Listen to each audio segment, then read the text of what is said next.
Absolutely. Here's an expanded version of Scene 1, fleshed out to roughly 1,000 words. Dash dash dash. The cafe was alive with the warmth and chaos of the holiday season, a contrast to the cold December evening outside. Snowflakes clung to the windows, and the soft glow of fairy lights reflected in the frosted glass, casting tiny, flickering patterns across the tables. The scent of cinnamon, gingerbread, and roasting coffee beans filled the air, mingling with the faint undertone of pine from the small decorated Christmas tree by the counter. Anna sat alone at a corner table, her hands wrapped around a mug of gingerbread latte. The warmth seeped into her fingers, a small comfort against the nervous fluttering in her chest. She had arrived early, hoping that by giving herself a few extra minutes, she could compose herself, settle her nerves, and appear relaxed rather than anxious. But the more she tried to calm herself, the more aware she became of every little detail, the way the barista's hands moved quickly behind the counter, the soft clinking of cups and saucers, the occasional laugh of a family at a nearby table. Her gaze kept drifting to the entrance, half hoping and half fearing that the man she had agreed to meet would walk through the door. He was Ethan. Her friend had spoken about him endlessly for days, painting a picture of someone kind, successful, and charming. But in Anna's mind, there had been an unspoken warning: blind dates rarely went smoothly.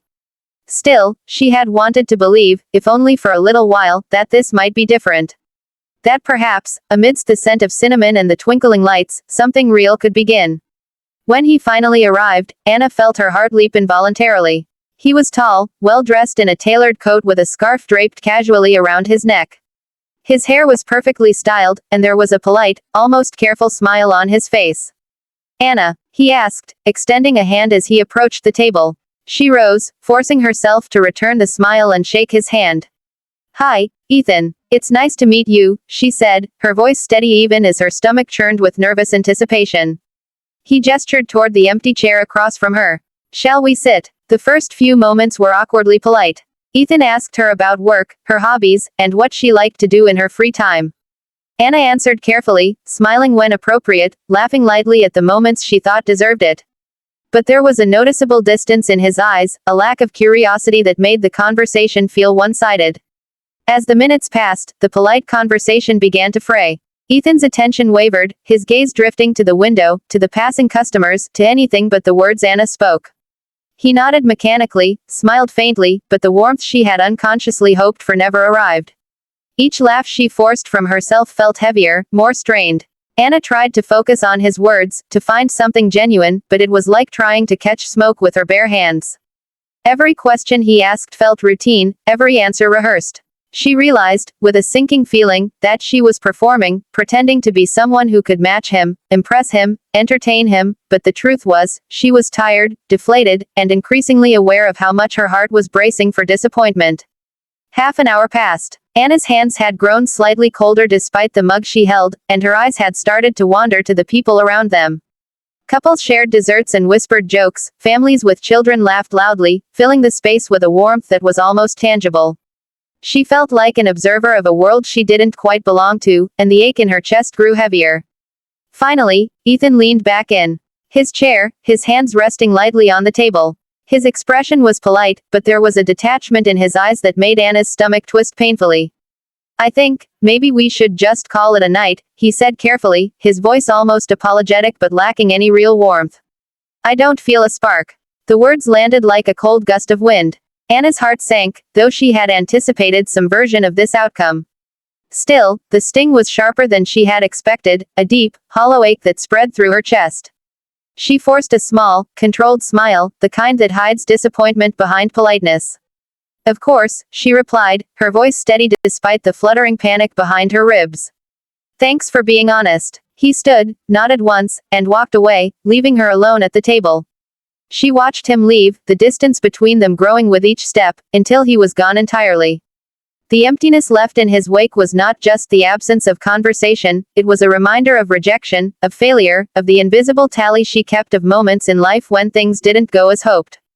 Anna let her gaze fall to her untouched latte, the frothy top now slightly cooling, the cinnamon sprinkled in a pattern that seemed almost mocking. She felt a tear threaten to fall, but she blinked it back. Alone, she thought, in a cafe full of people, she had never felt more isolated. The laughter and chatter around her no longer seemed comforting, they were a reminder of what she wasn't, of what she hadn't been able to inspire in someone else. She thought about the way Ethan had smiled, a smile that was courteous but distant, and felt a mixture of anger, sadness, and disbelief. Why did it hurt so much? She barely knew him, and yet the dismissal felt personal, as though it had reached inside her and marked her as inadequate. Her friend's well-meaning matchmaking felt cruel now, a gamble that had ended with her sitting alone in a crowded cafe, nursing the bitter taste of disappointment alongside the sweet aroma of gingerbread. Then, a small voice pierced the gloom. "Mommy, can we sit with her?" Anna looked up, startled. A little girl, no older than 7, stood nearby, clutching her mother's hand. Her wide brown eyes shone with curiosity and an almost defiant kindness. The mother smiled apologetically, sensing Anna's surprise. "She doesn't have anyone, sweetie. Can we join her for a bit?" Anna's first reaction was disbelief. She opened her mouth, unsure what to say, as the girl stepped forward eagerly, her small hands practically bouncing with excitement. "Hi, I'm Lily," the girl exclaimed, her voice a bright, ringing contrast to the gloom Anna had been steeped in. Something in that innocent invitation, the unguarded, hopeful way the little girl looked at her, made Anna's heart loosen. She felt a warmth spread through her chest, replacing the cold ache of rejection with something softer, something fragile but genuine. "Yes, please," she said, her voice quiet but sincere. The mother pulled out a chair and slid it closer to the table, setting down a small bag of pastries she had been holding. "I hope it's not a problem," she said with a kind smile. "We just thought she'd enjoy some company." Anna shook her head, the faintest smile tugging at her lips. "Not at all," she said, and for the first time in the evening, the edges of her anxiety softened. Lily climbed onto the chair without hesitation, her enthusiasm contagious. "You're funny," she announced, leaning forward as if she had known Anna for years. Anna laughed softly, a real, unself-conscious laugh that felt like sunlight breaking through clouds. For the first time that night, Anna felt present, her heart no longer focused on the rejection she had endured. She glanced around the cafe and saw couples, families, friends, all busy with their own lives, and yet here, in her little corner, something unexpected and genuine was happening. A tiny girl, with a simple, honest question, had reached across the loneliness and offered connection. Anna realized she could breathe again, truly breathe, as Lily chattered on, telling stories about school, her favorite toys, and the decorations in her house. The sound was joyful, innocent, and utterly disarming. Anna's hands, once trembling with nerves, now rested on the table as she listened, smiling, feeling the warmth of human connection seep back into her chest. The sting of rejection, though still there in the shadows of her heart, had begun to fade, replaced by the extraordinary realization that sometimes, the smallest gestures, the simple act of asking to join someone, could transform an evening entirely. This brings scene 1 to a full, immersive length with rich sensory details, internal thoughts, and dialogue, landing around 1,000 words. If you want, I can also expand scene 2 to the same level so the story feels complete and cinematic. Do you want me to do that next? Absolutely. Here's an expanded version of scene 2, written to roughly 1,000 words. The little bell above the cafe door jingled faintly as the cold December wind pushed the last stragglers inside. Anna, Lily, and her mother had settled into a comfortable rhythm at the table, their small group creating a bubble of warmth in the midst of the bustling cafe. Steam rose from the mugs in front of them, carrying the familiar scent of cocoa and cinnamon, blending with the faint aroma of pine from the Christmas tree nearby. The chatter of other patrons and the soft Christmas carols playing in the background felt distant now, as if they existed in another world entirely. Lily leaned forward, her elbows on the table, her eyes wide with curiosity. "So, you don't have anyone here?" she asked, her tone a mixture of surprise and gentle concern. Anna smiled softly, shaking her head. "Not tonight," she replied. Her voice was calm, but inside, a quiet tenderness stirred. It was strange how the presence of this little girl, and her mother, could make her feel seen, appreciated, and even a little important, in a way that 30 minutes with a stranger could not. The mother, whose name Anna soon learned was Claire, smiled warmly. "We just thought that maybe someone could use a little company. Christmas is for sharing, after all, isn't it?" Anna's gaze softened. The words, simple as they were, resonated with her. She realized that in the span of a few minutes, she had gone from feeling rejected, alone, and overlooked, to sitting at a table filled with laughter, warmth, and an unexpected sense of belonging. Lily immediately launched into a story about her school Christmas pageant. I was the star snowflake, she announced proudly. Mom said I twirled the best, but Tommy, he was the snowman, kept bumping into me. She threw her hands up in mock exasperation, and Anna laughed, the sound ringing freely, unburdened by pretense. That sounds wonderful, Anna said, genuinely amused. I wish I could have seen it. Did you have to wear those glittery wings? Lily's eyes sparkled. Of course. And a little crown made of tinsel. It was so itchy, but I didn't care. Everyone clapped for me. The conversation flowed effortlessly, the kind of connection Anna hadn't experienced with another adult in months.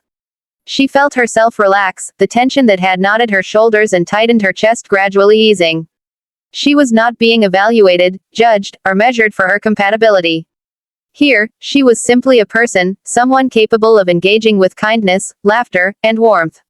Claire poured hot chocolate into Anna's mug, her hands steady despite balancing the tray. I think she likes you, she said softly, a hint of amusement in her voice.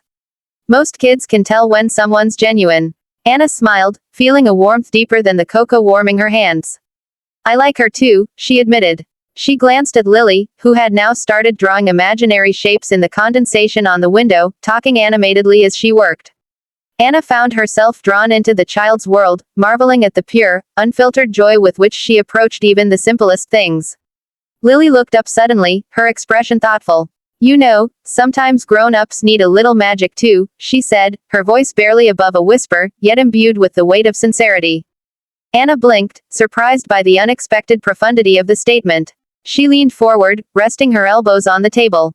Magic, huh? And how do grown-ups get magic? She asked, smiling gently. Lily's face lit up with excitement. By sharing, and laughing, and sometimes just letting yourself believe. You can even write letters to Santa, but you have to be honest about what you really want. She paused, tapping her finger on the glass, thinking. I think magic is, like happiness that you didn't know was waiting for you. Anna felt a lump form in her throat. The simplicity and clarity of the child's words struck her deeply. She realized that the sting of her earlier rejection, the weight of feeling unwanted and unnoticed, had softened to almost nothing in the presence of this small, generous soul. It was as if the universe had orchestrated this meeting to remind her that connection and joy often came in forms she least expected. They talked for another hour, the conversation meandering naturally from Christmas traditions to favorite movies, and then to stories of past holidays. Lily insisted on sharing the funniest moments from her school days, the moments when she had tripped during a play or accidentally dropped her tray in the cafeteria. Anna laughed wholeheartedly, the sound echoing lightly in the cozy cafe space. As the hour wore on, Anna realized she had not only enjoyed herself immensely, but she had also felt a profound sense of belonging, something she hadn't anticipated. She found herself listening not just to Lily's stories but to Claire's reflections on life, her quiet wisdom and patience shining through every word. The mother's kindness was gentle but deliberate, and Anna felt a gratitude she hadn't known she was capable of feeling toward a stranger. When Claire glanced at her watch, she let out a soft sigh. I suppose we should be heading out soon, she said, smiling at both Anna and Lily. We promised Santa we'd get our letters in before the post office closed. Lily pouted dramatically but nodded. Can we come see you again? She asked, her voice hopeful, almost pleading. Anna knelt to hug her tightly, holding the little girl close. Absolutely, she said, feeling a genuine warmth spread through her chest. I'd love that. The trio gathered their things, and as they stepped out into the cold evening, Anna felt the night air brush against her cheeks, crisp and invigorating. The world outside seemed sharper, more vibrant, and the twinkling Christmas lights along the street took on a new brilliance. Her heart, which had been weighed down by disappointment only an hour ago, now felt light, buoyed by connection, kindness, and unexpected friendship. As they waved goodbye, Lily pressed a small paper snowflake into Anna's hand. For magic, she whispered, her eyes wide with sincerity. Anna tucked it carefully into her coat pocket, smiling at the tangible reminder of the unexpected joy she had found. Walking home, Anna reflected on the evening. The rejection from the blind date, which had initially seemed crushing, had led her here, to a table filled with laughter, warmth, and genuine human connection. She realized, with a quiet sense of wonder, that life sometimes had a way of guiding you toward exactly what you needed, even when you didn't know it. The little acts of kindness, the unanticipated moments of shared joy, had the power to heal, to transform, and to remind her that even in disappointment, there could be magic. By the time she reached her apartment, her cheeks were flushed from the cold, and her heart was full. She placed the snowflake carefully on her nightstand, a small token of the evening, and thought of Lily and Claire with a smile. This Christmas, Anna understood, was not about grand gestures or romantic sparks, it was about warmth, connection, and the tiny miracles that could appear when you least expected them. And for the first time in a long time, Anna felt a quiet certainty that joy could still find her, even in the most unexpected places, and sometimes, it came wrapped in small hands and big hearts, reminding her that the world was full of magic, waiting to be noticed. This completes scene 2 at roughly 1,000 words, giving it rich emotion, dialogue, and inner reflection, balancing the story's warmth and depth. If you like, I can also create cinematic image prompts for both scenes so the story could be visualized beautifully as illustrations or a short film. Do you want me to do that next?